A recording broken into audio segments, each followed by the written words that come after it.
From तारों तले जिंदगी। तारों तले जिंदगी इस सीरीज में हम आपके लिए लेकर आए हैं हिंदी साहित्य जगत की कुछ चर्चित कहानियों और उपन्यासों पर केंद्रित रेडियो नाट्य वाचन। आइए सुनते हैं मुंशी प्रेमचंद की कहानियों का रेडियो नाट्य वाचन। आज की कहानी है प्रायश्चित।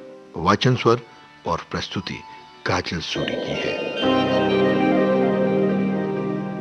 मदारी और सुबोध एक ही दिन एक ही शाला में भर्ती हुए। पहले ही दिन से दिल में ईर्ष्या और द्वेष की चिंगारी पड़ गई, जो आज 20 साल बीतने पर भी न बुझी थी। सुबोध का अपराध यही था कि वो मदारी लाल से हर एक बात में बढ़ा हुआ था, चाहे वो डील ढोल हो या फिर पढ़ाई। सुबोध डिग्री लेकर अपने घर चला गया और मदारी फेल होकर एक दफ्तर में नौकर हो गया। तब जाकर उसका दिल शांत हुआ। लेकिन आज उसकी किस्मत सुबोध के हाथ में थी। ईश्वर इतना कठोर है। जब उसका दिल शांत हुआ तब मदारी ने दफ्तर के क्लर्कों को सरकारी हुक्म सुनाते हुए कहा, अब आप लोग जरा हाथ पांव संभाल कर रहिएगा। सुबोध चंद्र वे आदमी नहीं है जो भूलों को माफ कर दे। एक क्लर्क ने पूछा, क्या बहुत सख्त हैं? मदारी लाल ने मुस्कुरा कर कहा, वो तो आप लोगों को 2-4 दिन में ही मालूम हो जाएगा। मैं अपने मुंह से किसी की शिकायत क्यों करूं? बस चेतावनी देनी थी, जरा हाथ पैर संभाल कर रखना। इस तरह सारे दफ्तर को सुबोध चंद्र की तरफ से भड़काकर मदारी लाल ने अपना कलेजा ठंडा किया। एक सप्ताह बाद सुबोध चंद्र गाड़ी से उतरे। तब स्टेशन पर दफ्तर के सब कर्मचारियों को हाजिर पाया। सब उनका स्वागत करने आए थे। मदारी लाल को देखते ही सुबोध लपक कर उनके गले से लिपट गए और बोले, तुम खूब मिले भाई, आज एक युग के बाद भेंट हुई है तुमसे। मदारी लाल बोले, यहाँ जिला बोर्ड के दफ्तर में हेड क्लर्क हूँ, आप ठीक है ना? सुबोध ने सभी लोगों से बारी बारी हाथ मिलाया और बोला, मुझे आशा है कि आप सब सज्जनों को मुझसे कोई शिकायत ना हो। मुझे अपना अफसर नहीं, अपना भाई समझिए। हम मिलकर काम करेंगे। जब सुबोध से विदा होकर कर्मचारी लोग चले तब आपस में बातें होने लगी। आदमी तो अच्छा मालूम होता है। ये हेड क्लर्क के कहने से तो ऐसा मालूम होता था कि सबको कच्चा ही खा जाएगा। चलो देखते हैं कि क्या होता है। सुबोध को आए 1 महीना गुजर गया। बोर्ड के क्लर्क, अर्दली, चपरासी सभी उनसे खुश हैं। कठोर शब्द तो उनकी जबान पर आता ही नहीं। सुबोध के ये सारे गुण मदारी लाल की आंखों में खटकते रहते हैं। उसने पहले कर्मचारियों को भड़काना चाहा, सफल ना हुआ, तो बोर्ड के मेंबरों को भी भड़काना चाहा तो मुंह की खाई। एक दिन मदारी लाल सेक्रेटरी साहब यानी सुबोध के कमरे में गए तब कुर्सी खाली देखी। वे किसी काम से बाहर गए थे। उनकी मेज पर बहुत से नोट पुलिंदों में बंधे हुए रखे थे। दफ्तर के लिए कुछ लकड़ी का सामान बनवाए गए थे, ये उसी के दाम थे। मदारी लाल ने बरामदे में झांक कर देखा, सुबोध का कहीं पता नहीं था। उसकी नीयत बदल गई। कांपते हुए हाथों से नोट के पुलिंदे उठाए, पतलून की दोनों जेबों में भरकर तुरंत अपने कमरे से बाहर निकले। चपरासी को पुकार कर बोले, बाबूजी भीतर हैं? चपरासी बोला, जी नहीं, कचहरी में किसी से बातें कर रहे हैं, अभी अभी तो गए हैं। मदारी लाल ने दफ्तर में आकर एक क्लर्क से कहा, ये मिसिल ले जाकर सेक्रेटरी साहब को दिखाओ। क्लर्क मिसिल लेकर चला गया।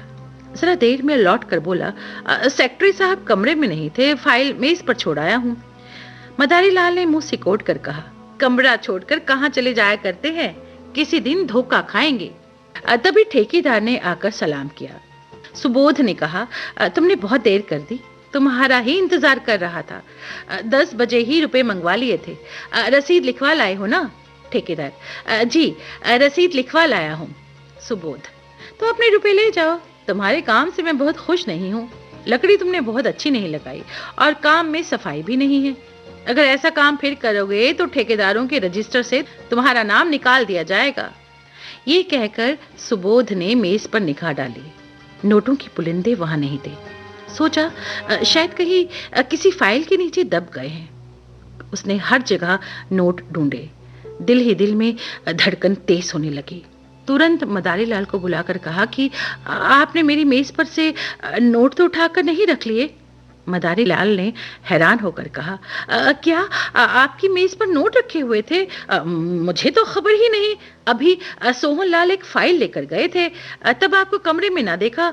जब मुझे मालूम हुआ कि आप किसी से बातें करने चले गए हैं तो दरवाजे बंद कर दिए। क्या कुछ नोट नहीं मिल रहे? सुबोध ने कहा, हाँ, बहुत सारे नोट थे, पूरे 25,000 रुपए थे।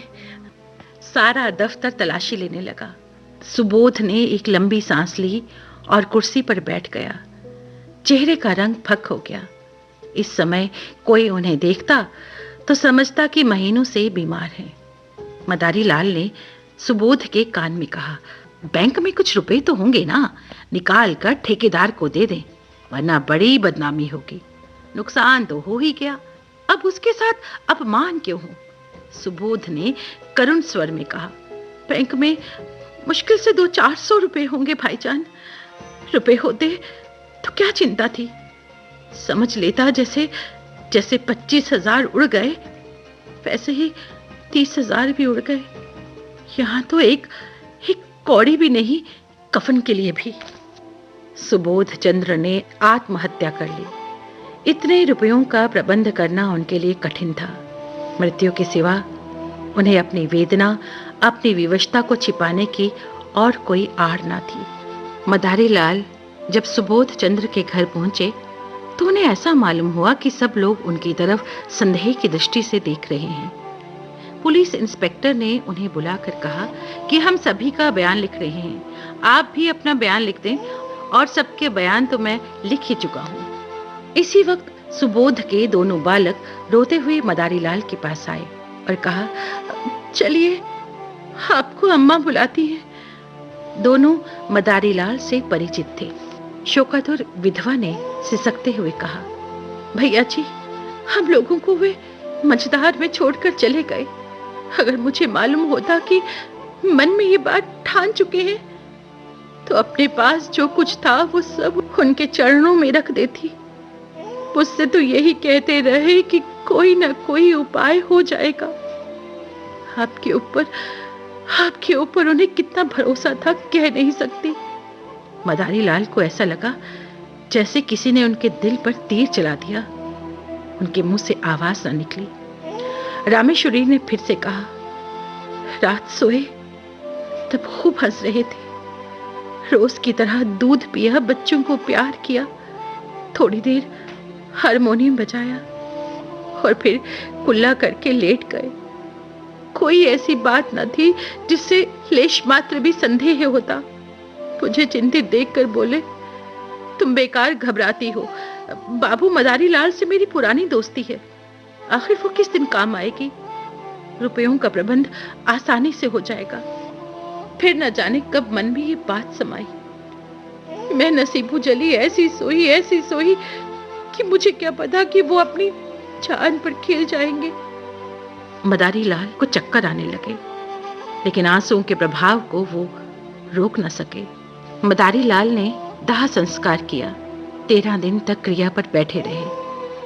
उसके बाद रामेश्वरी ने मदारी लाल से कहा, भैया जी, आपने हमारे साथ जो उपकार किए हैं उन्हें हम मरते दम तक नहीं चुका सकते।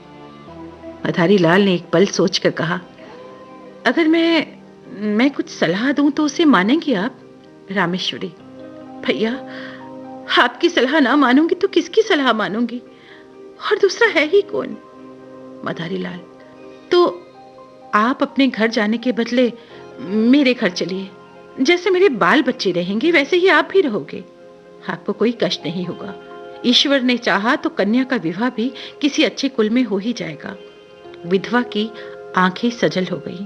बोली, मगर भैया जी सोचिए। मदारी लाल ने बात काट कर कहा, मैं कुछ ना सोचूंगा और ना कोई उज्र सुनूंगा।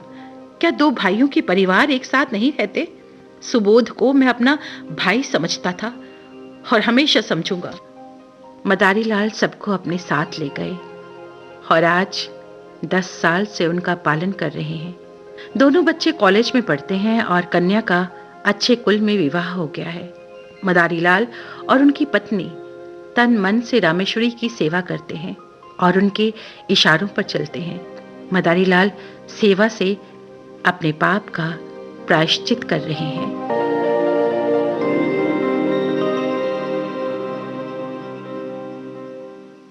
तारों तले जिंदगी, इस सीरीज में अभी आप सुन रहे थे मुंशी प्रेमचंद की कहानियों पर आधारित रेडियो नाट्य वाचन। आज की कहानी थी प्रायश्चित। वाचन स्वर और प्रस्तुति काजल सूरी की थी।